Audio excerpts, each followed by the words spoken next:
በአንድ አገር ውስጥ የሚኖር አንድ ገበሬ ሰው ነበረ። ሁል ጊዜ በሰንበት አይቀርም፣ ያስቀድሳል፣ ይቆርባል።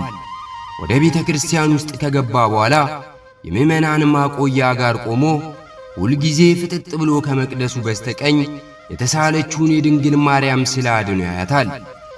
ዛሬም ፍጥጥ ብሎ እያያት ነው። ከዛም ካህኑ እንደ አጋጣሚ ዘወር ሲል ያየዋል። ሲያየው ፍጥጥ ብሎ በተመስጦ ስዕለ አድኅኖዋን ያያታል። ከዛም ካህኑ ትንሽ ቆይቶ ሲያየው አፍጥጧል። አሁንም ቆይቶ ሲያየው አፍጥጧል። በቃ ተመስጧል።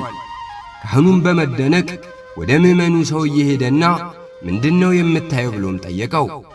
ሰውየውም ያቺን ሴትዮ ነው የማያት አለው። ካህኑም መልሶ ማነች ያቺ ሴትዮ ብሎም ጠየቀው። ገበሬውም እኔ እንጃ ስሟን አላውቅም በማለት መለሰለት። ካህኑም ተጽፏል እኮ ስሟ ስዕለ አድኅኖ ላይ አላየከውም እንዴ በማለትም ጠየቀው። ገበሬውም ኧረ ሁል ጊዜ ነው የማየው ብሎ መለሰለት። ታዲያ ለምን ካየኸው አላነበብከውም ብሎም ሲጠይቀው ገበሬውም እኔ ማንበብ አልችልም፣ እኔ ገበሬ ነኝ፣ ምንም አልተማርኩም ብሎ መለሰለት።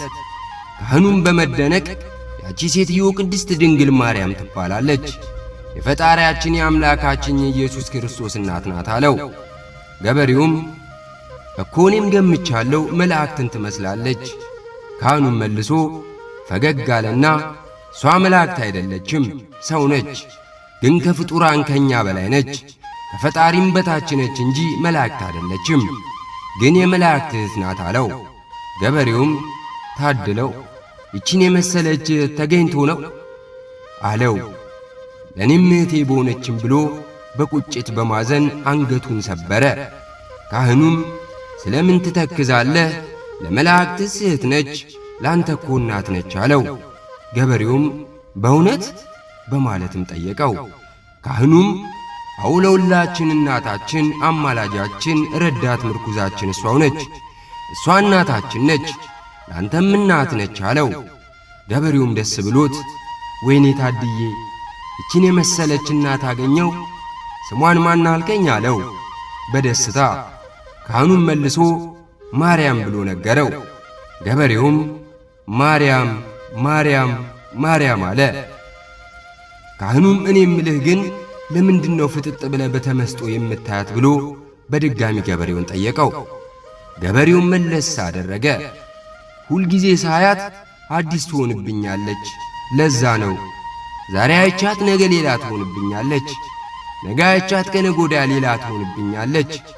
በጣም ከመውደድ የተነሳ ዕለት ዕለት ውበቷ ሲጨምር በልቤ ውስጥ ፍቅሯ ይጨምራል። እናት ሆና በመሰጠቷ በጣም ይበልጥ ፍቅሯ አደረብኝ አለው በደስታ ስዕሏንም እያየ። ከዛ በኋላ ቅዳሴ ካህኑ ሲቀድስ ስለ ማርያም ጋር ሲደርስ ሁል ጊዜ ሳይሽ ለእኔ ራሱ አዲስ ትሆኝብኛለሽ እያለ ያጥናት ጀመር። ሁል ጊዜ በተቀደሰ ቁጥር አዲስ ትሆኝብኛለሽ ይላታል። ለእኔ ራሱ ዘወትር አዲስ ትሆንብኛለች። ለእናንተስ?